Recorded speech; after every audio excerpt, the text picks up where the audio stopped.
बिस्मिल्लाहिर्रहमानिर्रहीम अस्सलामुअलैकुम जी। ये मेरी वीडियो है आज की। स्टूडेंट वीज़ा पोलैंड के लिए आप कैसे अप्लाई करेंगे, student visa application for Poland. ठीक है जी, कि आपने कैसे एम्बेसी से अपॉइंटमेंट लेनी है और किस तरह से आपने जो है वो ऑनलाइन वीज़ा एप्लीकेशन फ़िल करनी है।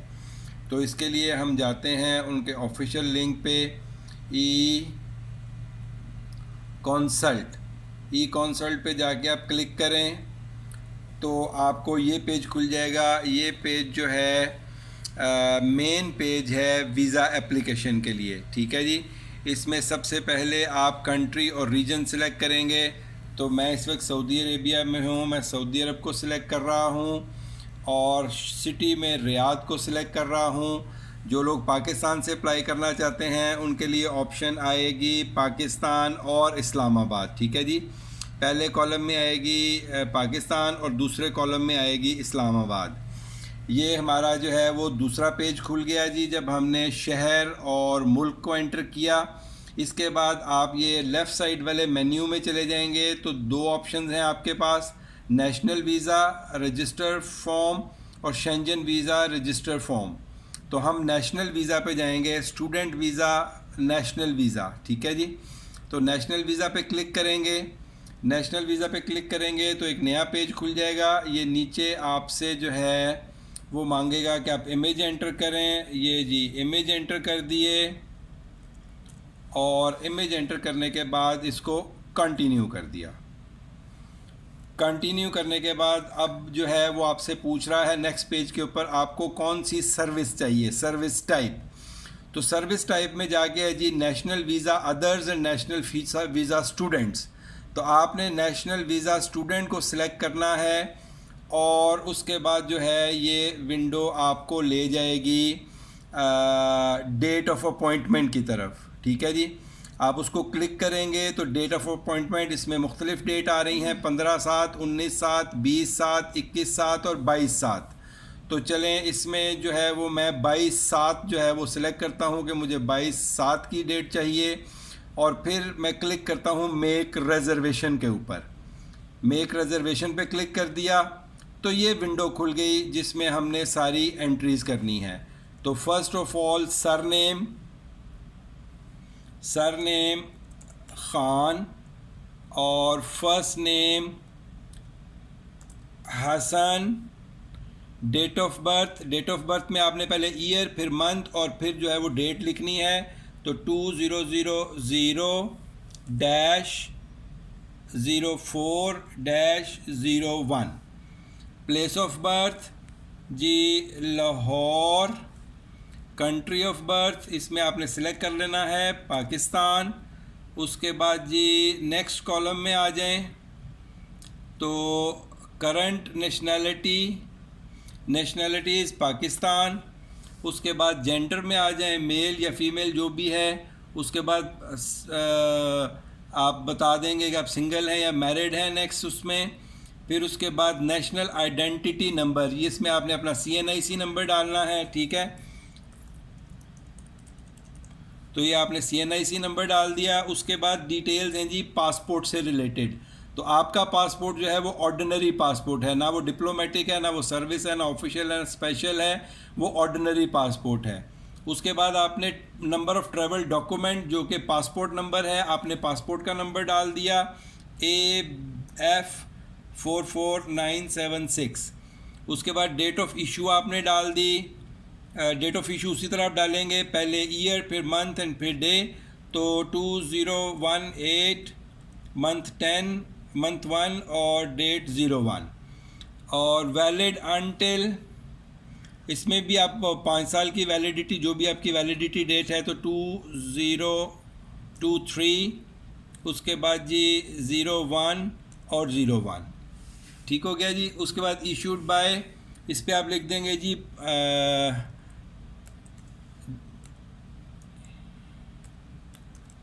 गवर्नमेंट ऑफ पाकिस्तान या ministry of interior.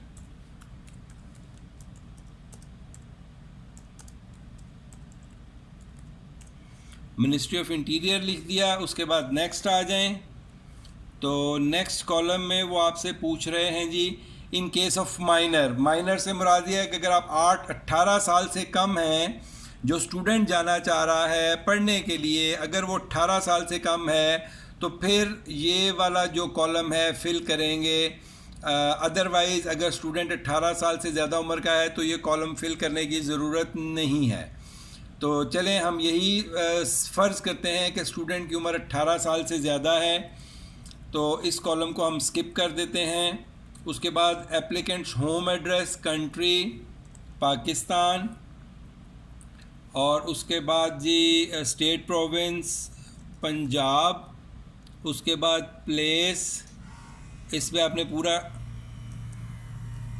Lahore post code, उसके बाद आपने एड्रेस लिख देना है 22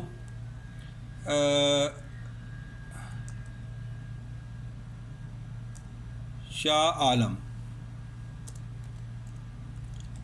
मार्केट, और उसके बाद आपने ईमेल लिख देना है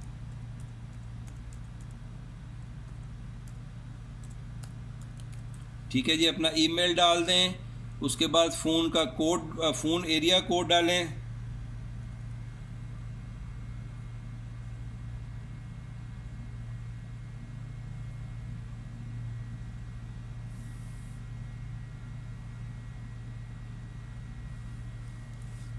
ये ईमेल आईडी पे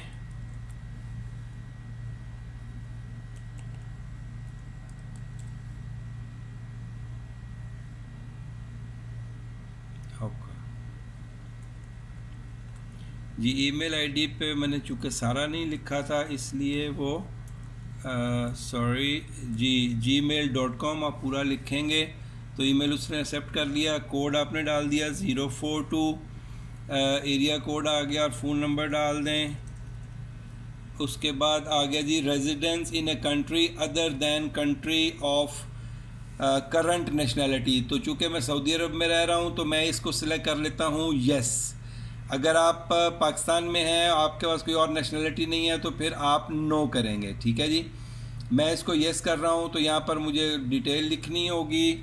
जो मेरा रेजिडेंस परमिट है वो मैंने डाल दिया। एक्सपायरी डेट मैं उसकी डाल देता हूँ।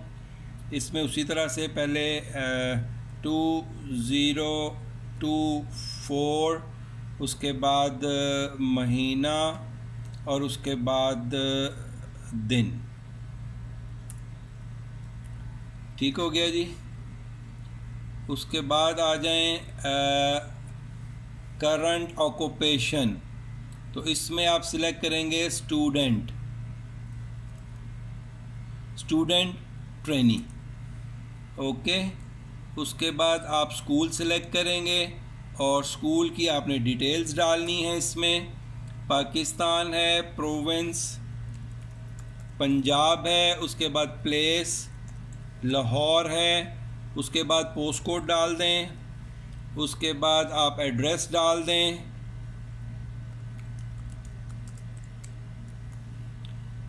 उसके बाद आप एरिया कोड डाल दें और फ़ोन नंबर डाल दें। उसके बाद ये आप नाम लिखेंगे वहाँ के किसी भी ऑफिशियल का, वो ईमेल आईडी देंगे।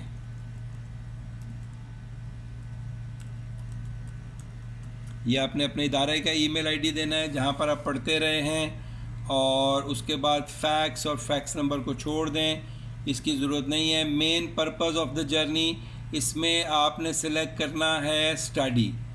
ठीक है जी, आप स्टडीज़ के लिए जा रहे हैं तो आप स्टडी को क्लिक करेंगे।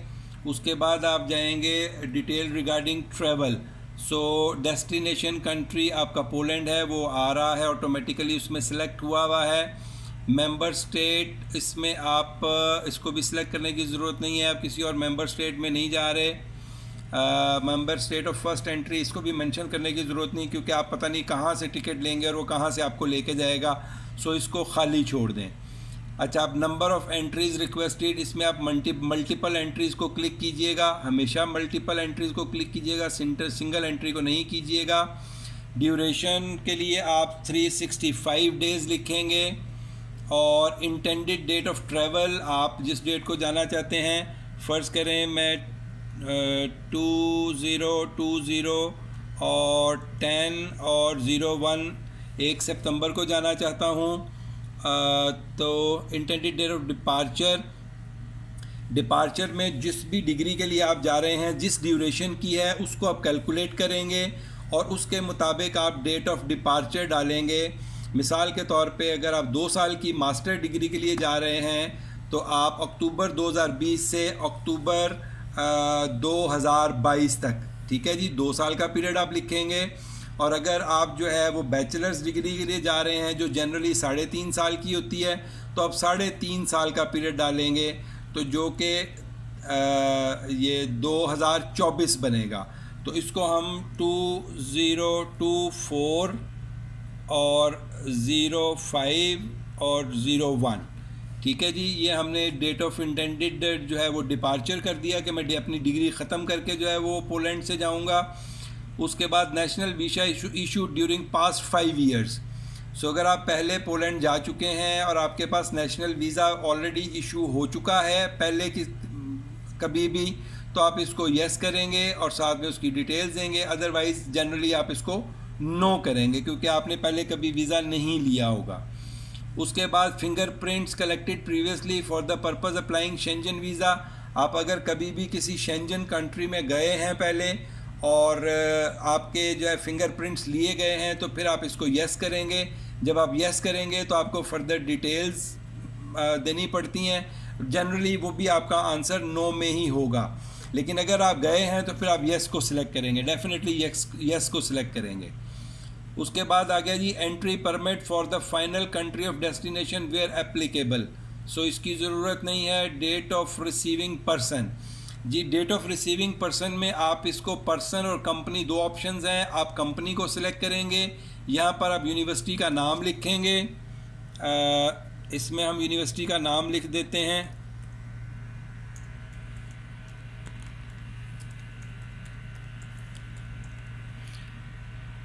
उसके बाद यूनिवर्सिटी का नाम आ गया, उसके बाद कंट्री आ गया जी, उसके बाद प्लेस आ गया जी,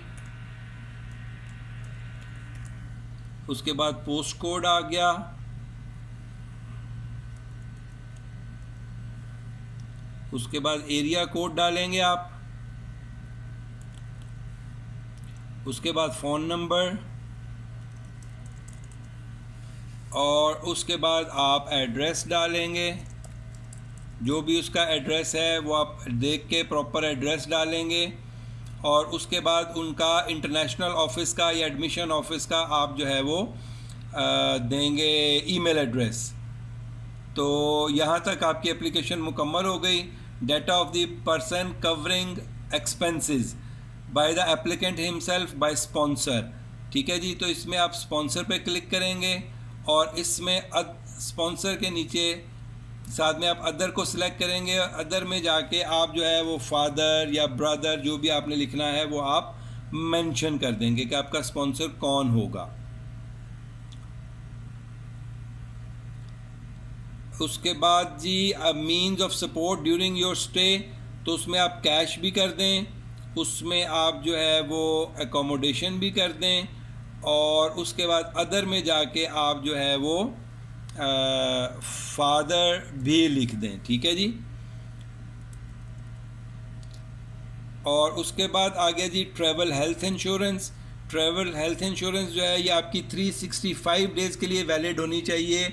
जिस डेट से आपने अप्लाई किया है कि मैं जाना चाहता हूँ, मिसाल के तौर पे आपने 1 अक्टूबर 2020 को जाना है, तो आपकी जो है ट्रैवल इंश्योरेंस जो है वो 1 अक्टूबर 2020 से स्टार्ट होनी चाहिए। तो हम इसको 2020 10 और 01, सो ये हो गया जी। उसके बाद EU सिटीज़न डाटा, अगर आपका कोई रिलेटिव EU में है तो आप उसका डाटा देंगे, अगर नहीं है तो आप डज़ नॉट अप्लाई को क्लिक कर देंगे। उसके बाद ये चेक बॉक्स हैं, इनको आप चेक कर देंगे और उसके बाद आप कंटिन्यू पे चले जाएंगे। सो मैंने कुछ फिगर्स डाले थे जिनमें मैंने कुछ चीज़ें जी ये वो कह रहा है जी रिक्वायर्ड फील्ड था जो छोड़ दिया, कंट्री ऑफ बर्थ पाकिस्तान ये हमने डाला था, उसने दोबारा से मांग लिया। उसके बाद in case does not apply, उसके बाद जी एरर, और इसके अलावा एरर कहाँ पे दे रहा है वो जी, इसके अलावा जी इसके अलावा कहीं पे एरर नहीं दिया उसने, सो हम इसको कंटिन्यू कर देंगे। अगेन कंटेन एरर, सो इसको चेक कर लेते हैं कि अब ये कहाँ पर एरर दे रहा है।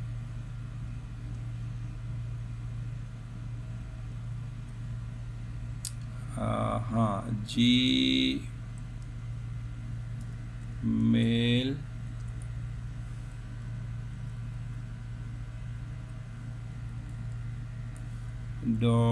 .com, सो ये एक एरर हो गया जी।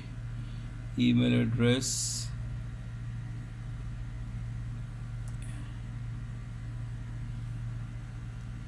एड्रेस गलत था, और उसके अलावा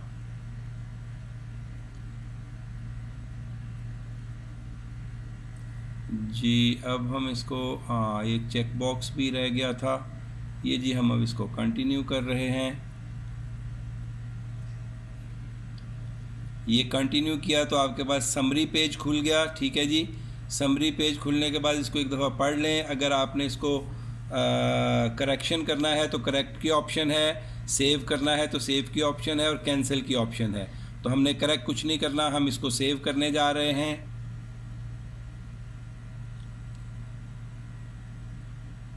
जी ये सेव किया तो ये आपकी एप्लीकेशन सबमिट हो गई है, ये एप्लीकेशन नंबर आ गया है, और साथ ये प्रिंट की ऑप्शन दे रहा है। प्रिंट पे आप क्लिक करेंगे, प्रिंट पे आपने क्लिक किया तो मेरी एप्लीकेशन